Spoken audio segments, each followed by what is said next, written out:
أما بعد فأعوذ بالله من الشيطان الرجيم بسم الله الرحمن الرحيم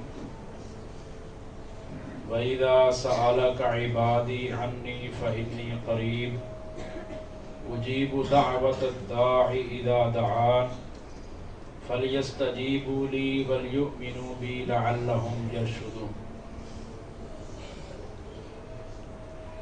یہ آیت کریمہ سورۃ البقرہ میں موجود ہے۔ اس آیت کریمہ سے پہلے 3 آیات ہیں جن میں اللہ رب العالمین نے رمضان المبارک کا اور روزوں کا تذکرہ کیا ہے، اور اس آیت کے بعد بھی ایک آیت کریمہ ہے جس میں روزوں کے کچھ احکام اور مسائل کا ذکر کیا گیا ہے۔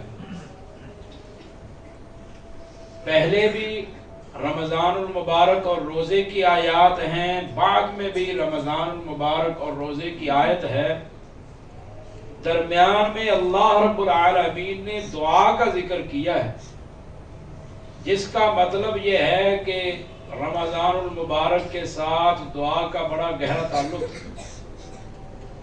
اتنا گہرا تعلق ہے، ابن ماجہ کے اندر روایت ہے، رسول اللہ صلی اللہ علیہ وسلم نے فرمایا کہ 3 بندوں کی دعا رد نہیں ہوتی، ان میں سے ایک ہے دعوت الصائم، روزے دار کی دعا۔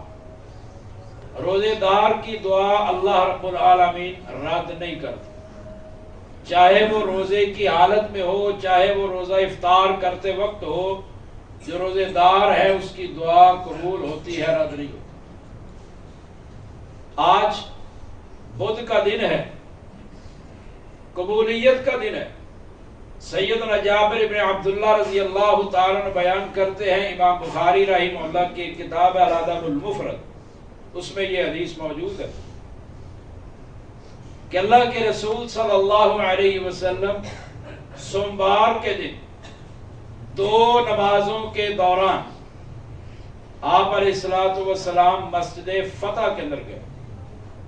آپ علیہ السلام نے ایک دعا کی، پھر آپ علیہ السلام اگلے دن منگل والے دن اسی وقت 2 نمازوں کے دوران مسجد فتح میں گئے، ایک دعا کی۔ پھر آپ علیہ السلام بدھ کے دن اسی وقت 2 نمازوں کے دوران مسجد فتح میں گئے، دعا کی۔ اللہ رب العالمین نے بدھ کے دن 2 نمازوں کے درمیان نبی صلی اللہ علیہ وسلم کی وہ دعا قبول فرمائی۔ سیدنا جابر فرماتے ہیں رضی اللہ تعالیٰ عنہ، میں نے وہ دن، وہ وقت، وہ گھڑی اچھی طرح یاد کر لیا۔ مجھے جب بھی کوئی سخت معاملہ پیش آتا تو میں بدھ کے دن 2 نمازوں کے دوران وہ دعا کرتا۔ کوئی بھی مصیبت آتی میں اس کے حل کے لیے بدھ کے دن 2 نمازوں کے درمیان دعا کیا کرتا تھا۔ اب وہ 2 نمازیں کون سی ہیں؟ امام بہقی رحمہ اللہ کی کتاب شعب الایمان، اس کے اندر انہوں نے فرمایا ہے کہ یہ ظہر اور عصر کے دوران یا مغرب اور عشاء کے دوران کا وقت ہو سکتا ہے۔ حدیث میں کوئی تعین نہیں ہے، تو مطلب یہ ہوا کہ پورا بدھ کا دن جو ہے وہ قبولیت کا خصوصی دن ہے۔ تو آج بدھ کا دن ہے اور روزہ ہے، رمضان ہے، تو اس میں دعا کی قبولیت جو ہے نبی صلی اللہ علیہ وسلم کے صحابی نے فرمایا ہے کہ ہوتی ہے۔ تو پورا رمضان ہمیں روزانہ کی بنیاد پر ہمیں دعا کرنی چاہیے، پورا رمضان کرنی چاہیے، 5 نمازوں میں کرنی چاہیے۔